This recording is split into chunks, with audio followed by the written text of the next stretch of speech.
ಟಿವಿ9 ನ್ಯೂಸ್ಗೆ ಸ್ವಾಗತ. ನಾನು ಕಿರಣ್.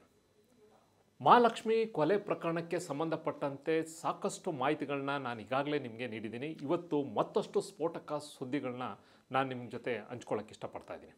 ಮುಖ್ಯವಾಗಿ ಮಹಾಲಕ್ಷ್ಮಿಯನ್ನು ಕೊಲೆ ಮಾಡಿದಂಥ ಮುಕ್ತಿ ರಂಜನ್ ಆಕೆಯನ್ನು ಸುಮಾರು 50 ಪೀಸ್ಗಳನ್ನ ಮಾಡಿ ಫ್ರಿಜ್ಜಲ್ಲಿಟ್ಟು ಎಸ್ಕೇಪ್ ಆದ. ನಂತರ ಆತ ಆತ್ಮಹತ್ಯೆ ಕೂಡ ಮಾಡಿಕೊಂಡ.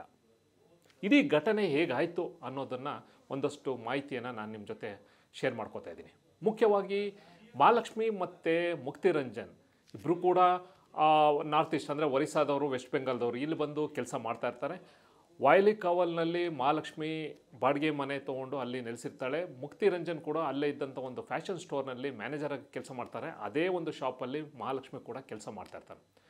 ಇಬ್ಬರ ನಡುವೆ ಸುಮಾರು 6 ತಿಂಗಳ ಹಿಂದೆ ಪರಿಚಯ ಆಗುತ್ತೆ. ನಂತರ ಸ್ನೇಹ ಹೋಗಿ ನಂತರ ಪ್ರೀತಿ ಶುರುವಾಗುತ್ತೆ. ಮಹಾಲಕ್ಷ್ಮಿ ಮತ್ತು ಮುಕ್ತಿ ರಂಜನ್ ಮದುವೆ ಆಗಬೇಕು ಅಂತಲೂ ಕೂಡ ಡಿಸೈಡ್ ಮಾಡ್ಕೊಂಡಿರ್ತಾರೆ.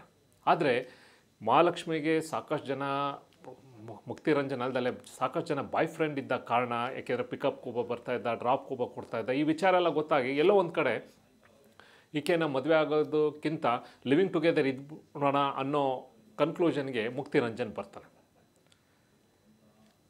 ಪದೇ ಪದೇ ಪದೇ ಪದೇ ಮಹಾಲಕ್ಷ್ಮಿ ಮುಕ್ತಿ ರಂಜನ್ಗೆ ಒತ್ತಾಯ ಆಗ್ತಾ ಇರ್ತಾರೆ, ನನ್ನ ಮದುವೆ ಆಗುವಂತ. ಆದರೆ ಆತನಿಗೆ ಇಷ್ಟ ಇರೋದಿಲ್ಲ. ಅಂತಿಮವಾಗಿ ಸೆಪ್ಟೆಂಬರ್ 3ನೇ ತಾರೀಕು ಇಬ್ಬರ ನಡುವೆ ಜಗಳ ಆಗುತ್ತೆ. ನಂತರ ಕಪಾಳಕ್ಕೆ ಕೂಡ ಮುಕ್ತಿ ರಂಜನ್ ಮಹಾಲಕ್ಷ್ಮಿಗೆ ಹೊಡಿತಾನೆ. ಈ ಸಂಬಂಧಪಟ್ಟಂತೆ ಆ ಒಂದು ಏಟಾಗಿ ಉಸಿರು ಕಟ್ಟಿಸಿ ಆತ ಕೆಳಗಡೆ ಬಿದ್ದಾಗ, ಆಕೆ ಬಿದ್ದಾಗ ಬಹುಶಃ ಅನ್ಕಾನ್ಷಿಯಸ್ ಆಗ್ತಾಳೆ. ನಂತರ ಆಕೆ ಉಸಿರು ಕಟ್ಟಿ ಸಾಯಿಸಿದ್ದಾನೆ ಅನ್ನೋ ಒಂದು ವಿಚಾರ ಈಗ ಹೊರಗಡೆ ಬಂದಿದೆ. ನಂತರ ಆತ ಮನೆಯಿಂದ ಹೊರಗಡೆ ಬರ್ತಾನೆ, ಆಕೆ ಮನೆಯಿಂದನೇ ಹೊರಗಡೆ ಬರ್ತಾನೆ. ಹೊರಗಡೆ ಬಂದ ಮೇಲೆ ಏನು ಮಾಡಬೇಕು ಅನ್ನೋದು ಆತನಿಗೆ ತೋಚೋದಿಲ್ಲ. ನಂತರ ಈ ಒಂದು ವೆಬ್ ಸೀರೀಸ್ ಬರೋದು, ಬೇರೆ ಬೇರೆ ಕೇಸ್ಗಳಲ್ಲಿ ನೋಡಿರುವಂತೆ ಬಾಡಿಯನ್ನು ಪೀಸ್ ಮಾಡಿದರೆ ಬಹುಶಃ ನಾನು ಸಿಕ್ಕಾಕೊಳ್ಳೋದಿಲ್ಲ, ಬಾಡಿಯನ್ನು ಬಿಟ್ಟರೆ. ಏಕೆಂದರೆ ಅಲ್ಲಿಂದ ಅವನು ನೇಟಿವ್ ಅಲ್ಲ. ಈ ನೇಟಿವ್ ಆದರೆ ಬಹುಶಃ ಬಾಡಿನ ಹಾಕ್ಕೊಂಡು ಬೇರೆ ಕಡೆ ತೊಗೊಂಡು ಹೋಗಿ ಎಲ್ಲರ ಬಿಸಾಕ್ತಾಯಿದ್ರು. ಹಾಗಾಗಿ ಆತನಿಗೆ ಇಲ್ಲಿ ಹೊರಗಡೆ ಗೊತ್ತಿಲ್ಲದ ಕಾರಣ ಈಗ ಪೀಸ್ ಮಾಡಿ ಬ್ಯಾಗಲ್ಲಿ ತುಂಬ್ಕೊಂಡು ಹೊರಗಡೆ ತೊಗೊಂಡು ಹೋಗೋಣ ಅಂತ ಪ್ಲ್ಯಾನ್ ಮಾಡ್ತಾನೆ.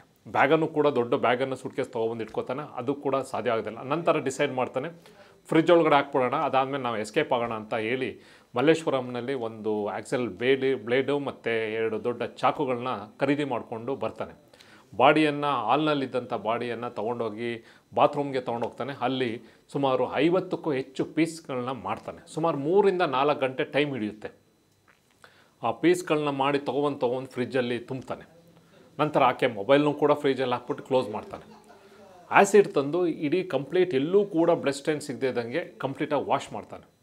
ನಂತರ ಆತ ಇನ್ನು ಪೊಲೀಸರ ಕೈಗೆ ನಾನು ಸಿಕ್ಕಾಕೋತೀನಿ ಅಂತ ಹೇಳಿ ಅಲ್ಲಿಂದ ಮಲ್ಲೇಶ್ವರಂನಿಂದ ವೈಲೆಕಾವಲ್ನಿಂದ ಹೆಬ್ಗೋಡಿಗೆ ತಮ್ಮನ ಮನೆಗೆ ಹೋಗಿ ಅಲ್ಲಿ ಘಟನೆ ಆದಂಥ ವಿಚಾರವನ್ನು ತಿಳಿಸಿ ಅಲ್ಲಿಂದ ಬೈಕ್ ತೊಗೊಂಡು ತನ್ನ ನೇಟಿವ್ ಪ್ಲೇಸ್ ಅಂದರೆ ಒರಿಸ್ಸಾಗೆ ಹೋಗ್ತಾನೆ.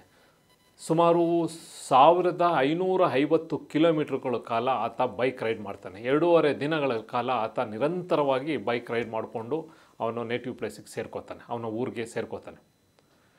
ಇನ್ನೊಂದು ಕಡೆ ಆತ 15 ದಿನ ಆದಮೇಲೆ ಈ ಪ್ರಕರಣ ಹೊರಗಡೆ ಬರುತ್ತೆ. ಪೊಲೀಸರು ಟೆಕ್ನಿಕಲ್ ಎವಿಡೆನ್ಸ್ ತೊಗೊಂಡು ಹುಡುಕಾಟವನ್ನು ಶುರು ಮಾಡ್ತಾರೆ.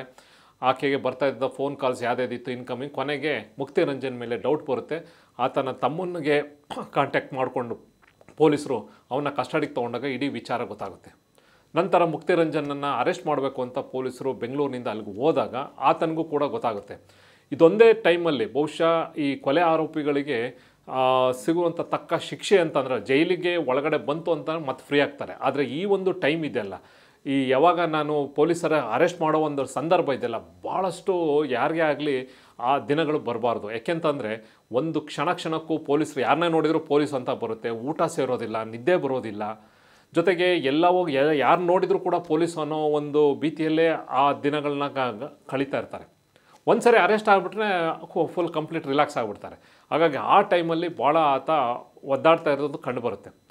ನಂತರ ಪೊಲೀಸರು ಅವರ ಮನೆ ಹತ್ರಕ್ಕೆ ಹೋಗಿ ಅಲ್ಲಿ ಎನ್ಕ್ವೈರಿ ಮಾಡಿದಾಗ ಆತ ಡಿಸೈಡ್ ಆಗುತ್ತೆ, ಇಲ್ಲ ನನ್ನ ಅರೆಸ್ಟ್ ಮಾಡಿಕೊಂಡು ಬೆಂಗಳೂರಿಗೆ ಕರ್ಕೊಂಡು ಹೋಗ್ತಾರೆ ಅಂತ. ನಂತರ ಆತ ಅಲ್ಲಿದ್ದಂಥ ಸ್ಮಶಾನಕ್ಕೆ ಹೋಗಿ ಅಲ್ಲಿ ಆತ್ಮಹತ್ಯೆ ಮಾಡ್ಕೋತಾನೆ. ಇನ್ನು ಉಳಿದಂತೆ ಕಂಪ್ಲೀಟಾಗಿ ಪೊಲೀಸರು ಎಲ್ಲ ಎವಿಡೆನ್ಸನ್ನು ಕಲೆಕ್ಟ್ ಮಾಡ್ಕೊಂಡಿದ್ದಾರೆ. ಆ ತಮ್ಮನ್ನ ಹೇಳಿಕೆಯನ್ನು ಕೂಡ ತೊಗೊಂಡಿದ್ದಾರೆ. ಈಗ ಆತ ಕೊಲೆ ಮಾಡಿರುವಂಥದ್ದು ಮಹಾಲಕ್ಷ್ಮಿನ ಯಾವ ವಿಚಾರಕ್ಕೆ ಅನ್ನೋದು ಗೊತ್ತಾಗಿದೆ. ಆತ ಡೆತ್ ನೋಟಲ್ಲಿ ಕೂಡ ತಾನೇ ಕೊಲೆ ಮಾಡಿದ್ದಾಗಿ ಕೂಡ ಒಪ್ಕೊಂಡಿದ್ದಾನೆ.